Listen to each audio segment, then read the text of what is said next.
Mes amis, bien le bonjour. On va parler aujourd'hui d'une histoire qui est la plus ancienne couverte à ce jour sur ce canal. On ira au 7 octobre 1947 et on va parler peut-être d'une aviation d'antan, d'une aviation d'autrefois. On a un avion de type DC-4. C'est un appareil qui a 4 moteurs à hélice, un avion de ligne comme il se faisait à l'époque, pas de boîte noire, pilote automatique, ils avaient un pilote automatique assez rudimentaire, même s'ils ne l'utilisaient pas tout le temps, et ce n'étaient pas des avions pressurisés, donc ils ne volaient pas très haut. Alors cet appareil avait décollé de New York, 54 personnes à bord, et il devait aller à Los Angeles. En ces temps-là, il n'était pas possible de faire ce genre de distance sans escale, donc il avait de nombreuses escales, donc là, la partie du vol qui nous intéresse, c'est qu'il avait atterri à Dallas, et il venait donc de repartir. Il volait à peu près à 8000 pieds. Et dans le cockpit, on a 3 personnes. Les 3 sont qualifiés en tant que commandants de bord sur cet appareil. On a Beck, Sisto et Logan. Je vous raconte. Sisto et Logan sont respectivement le commandant de bord et celui qui joue le rôle de copilote dans cet appareil, même si lui aussi a 4 barres. Beck est assis derrière eux sur le siège observateur. Il y a un jump seat, le siège observateur. Il est là parce que c'est quelqu'un qui venait de se qualifier sur cet appareil et puis il devait à un moment donné prendre le contrôle. Donc il est là pour voir en tant qu'observateur.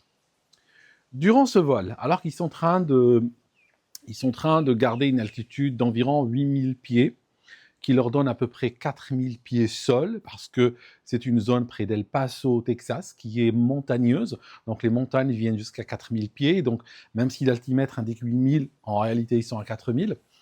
Eh bien, ce qui va se passer, c'est que le commandant de bord, donc Monsieur Sisto, et Beck échangent de place. Donc ils vont changer de place. Ça signifie que le commandant de bord se lève, Beck va à sa place, et puis maintenant le commandant de bord, Monsieur Sisto, va s'asseoir sur le siège observateur. Jusque-là, rien d'anormal. Maintenant, ce qui va se passer, et c'est là où on a quelque chose, une des histoires les plus extraordinaires de l'aviation civile, c'est que Beck, plutôt Sisto, une fois qu'il est assis à l'arrière, il va décider de mettre son collègue en difficulté. Il va se dire, je vais le piéger, je vais lui faire une petite blague et voir comment il s'en sort.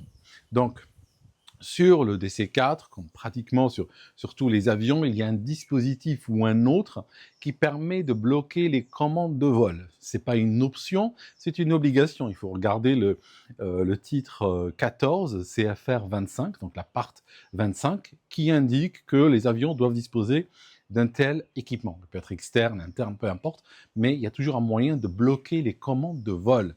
C'est pour éviter que, lorsque l'avion est parqué, entre des vols, eh bien, qu'il y ait des rafales qui viennent faire bouger, des rafales de vent qui viennent faire bouger les commandes, les taper comme ça contre leur butée et causer des dégâts. Donc, dans le DC-4, le système de blocage ou de verrouillage des commandes de vol était dans le cockpit, était placé sur la console centrale entre les deux pilotes. Donc, ce que va faire Monsieur Sisto, il va aller discrètement activer le système, donc il va tirer une manette pour pouvoir bloquer les commandes de vol.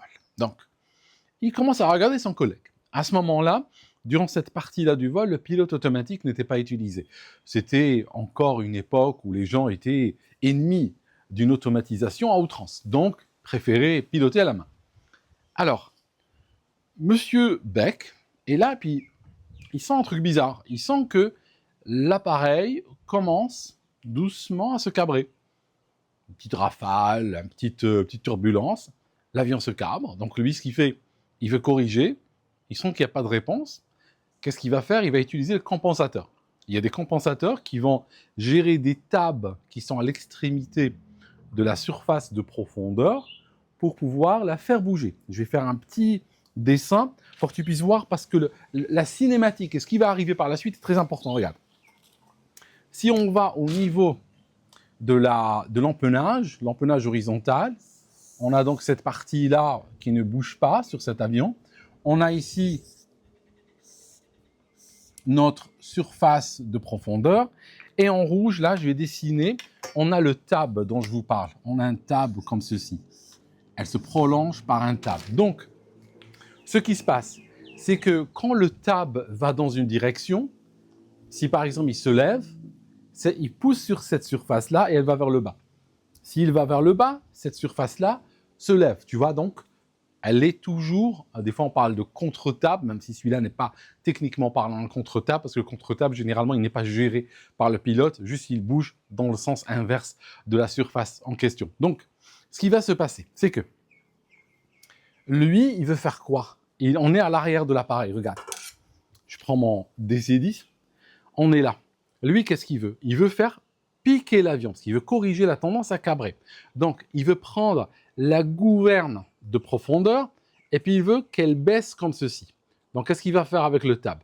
Il va l'emmener vers le haut. Donc, voici ce que le tab va faire. Le tab va devenir comme ceci. Va partir comme ceci. Tu vois? Le tab va partir vers le haut. Mais alors, attention.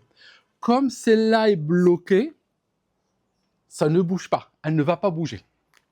Que va sentir Monsieur Beck? Il va sentir que il tourne donc la roue, et puis il réalise que l'avion a encore plus tendance à cabrer. Qu'est-ce qu'il fait? Il va continuer encore à la tourner, toujours à piquer, et l'avion se cabre de plus belle. Pourquoi? Parce que regardez ce qui se passe. Si on voit ici, ce qu'on est en train de faire, c'est que cette chose-là maintenant devient une sorte de petite surface de profondeur à elle seule. Vu que tout ce bloc-là est rigide, celle-là va jouer le rôle d'une petite surface de profondeur. Or, quand cette surface de profondeur monte, elle crée une force comme ceci. Rappelez-vous, on est tout à l'arrière de l'avion, on est au niveau donc de l'empennage. S'il y a une force comme ceci qui pousse sur l'arrière de l'avion, il fait quoi lui? Il se cabre. Voilà l'idée. Donc, il réalise que plus il tente de compenser à piquer, plus l'avion se cabre. À un moment donné, il se dit, mais peut-être que les commandes sont bloquées par le système de gust lock que j'ai décrit précédemment. Alors, il va regarder, il trouve qu'il est bloqué, il réalise que son collègue l'a bloqué.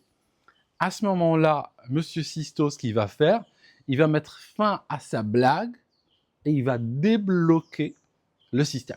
Donc, il va... je t'ai eu, hein? Clac! Il va débloquer le système. Que va-t-il se passer? Regardez. Au moment où il va le débloquer, donc là, cette fois-ci, on retrouve une liberté de mouvement ici. Celui-là, il est levé complètement. Donc, qu'est-ce qu'il va faire? Il va peser sur cette surface et elle va faire ça. Elle va faire ça. D'accord? Donc, on va avoir, si tu veux, on va voir ceci.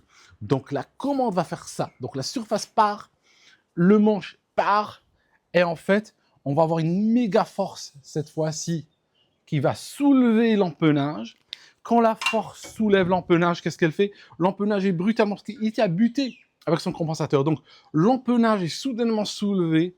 L'appareil, il fait ça, et il fait ça, il entre dans un looping.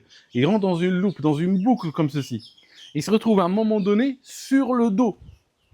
L'appareil fait ça, d'accord? Il allait comme ceci, il va se retrouver à faire ça.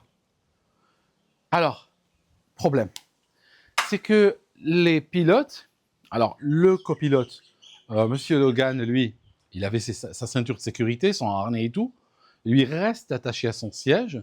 Par contre, Beck et Sisto, qui venaient d'échanger leur siège, n'étaient pas attachés. Donc, qu'est-ce qu'ils vont faire? Au moment où l'avion passe sur le dos, ils vont tomber. Ils vont tomber sur le haut du cockpit. Donc, les gars vont littéralement se retrouver en vrac sur le haut du cockpit. Ça signifie, il y a en haut, il y a quoi?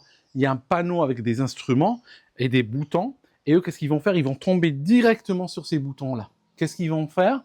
Par leur poids, eh bien, ils vont bouger des switches sans le faire exprès et arrêter, donc causer l'arrêt de 3 moteurs sur les 4. Donc, ils vont arrêter le moteur 1, 2 et 4. Il reste qu'un seul moteur qui tourne. 3 moteurs se retrouvent avec les hélices en drapeau. Et donc, l'appareil est en train de tomber.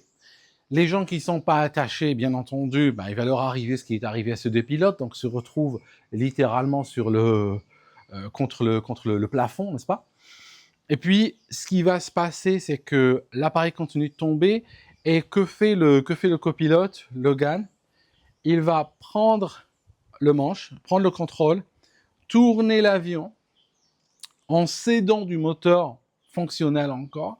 Donc, il réussit à le mettre à l'horizontale. Ce qui s'est passé aussi, c'est que il y a plusieurs choses.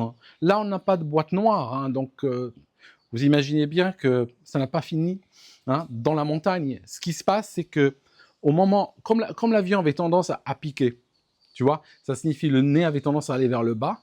Une fois qu'il passe sur le dos, ceci lui permet de garder, d'avoir une tenue en l'air quelque part. Pourquoi? Parce que à l'envers, toutes les commandes sont inversées. Ça veut dire, la commande de profondeur est inversée. Ça veut dire quoi? Ça veut dire que, regarde, si mon avion a tendance à piquer, mais quand on tourne comme ceci, eh bien, cette tendance à piquer va devenir une tendance à cabrer. Donc, ça va le maintenir, tu vois, ça va le maintenir en l'air. Donc, ça va faire en sorte qu'il ne tombe pas aussi vite qu'il aurait dû quelque part. Et donc, ce qu'il réussit à faire, et ça c'est miraculeux, il réussit à reprendre le contrôle de l'appareil, le ramener dans le bon sens, commencer à démarrer les moteurs, mettre les gaz et le récupérer. La récupération s'est faite à peu près 400 pieds des sommets des montagnes qu'ils étaient en train de survoler. Ils étaient à 2 doigts de se ramasser dedans. Comme ils ont plusieurs blessés, il y a une trentaine de blessés dans l'appareil, ils décident d'aller se poser El Paso. Les autorités arrivent, voilà, on a perdu le contrôle. Au départ, ils disent que c'est le pilote automatique. Ils disent on était sous pilote automatique, et puis soudainement, c'est pas ce qui s'est passé, et voilà. On s'est retrouvé la tête en bas, les pieds en haut. Alors, il y a l'ancêtre du NTSB, donc c'est ce qu'on appelle le CAB, qui a enquêté. Ils ont même fait voler l'avion, ils ont même décollé avec l'appareil, donc ils ont fait vraiment preuve de beaucoup d'abnégation. Ils ont fait des tests avec ce DC-8, il n'y avait rien, il n'y avait aucun problème. Donc, au bout d'une semaine, la pression était trop forte sur les pilotes. Il fallait qu'ils avouent, entre guillemets. Donc, ils ont raconté cette histoire, l'histoire ci-jointe. Ils ont raconté que, voilà, malencontreusement, c'était Sisto qui a voulu faire une blague et tout, puis ça s'est mal terminé. Alors, ce qui s'est passé, c'est que Sisto a été privé il a été radié quelque part. Sa licence de pilote de ligne a été révoquée. Il a tenté plus tard. Il y a un cas qu'on retrouve dans les annales de la justice quelques années plus tard, toujours dans les années 40, en 49 je crois. Il a tenté avec son avocat de faire appel en disant que finalement, le problème, on regarde là, il était très hardi quand même cet avocat. Il a dit que la perte de contrôle n'a pas eu lieu au moment où les commandes ont été bloquées, mais elle a eu lieu au moment où elles ont été débloquées. Donc l'avocat a dit, c'est vrai que mon client les a bloquées, mais on n'a pas de preuve que ce soit lui qui les a débloquées. Donc c'est potentiellement, il est en train d'accuser les autres d'avoir débloqué les commandes de vol et puis causé ce que je viens de vous raconter. Le tribunal n'a pas suivi et puis il a confirmé le fait que le gars a été interdit à vie d'opérer un avion pour de l'argent, donc de transporter du public contre paiement. Semble-t-il, il y a un journal qui parle de lui, semble-t-il, il a réussi à récupérer sa licence de pilote privé quand même, et puis il a volé en privé sur des monomoteurs, mais il n'a plus jamais piloté des avions de ligne. Donc voilà, c'est une histoire qui aurait pu se terminer tragiquement.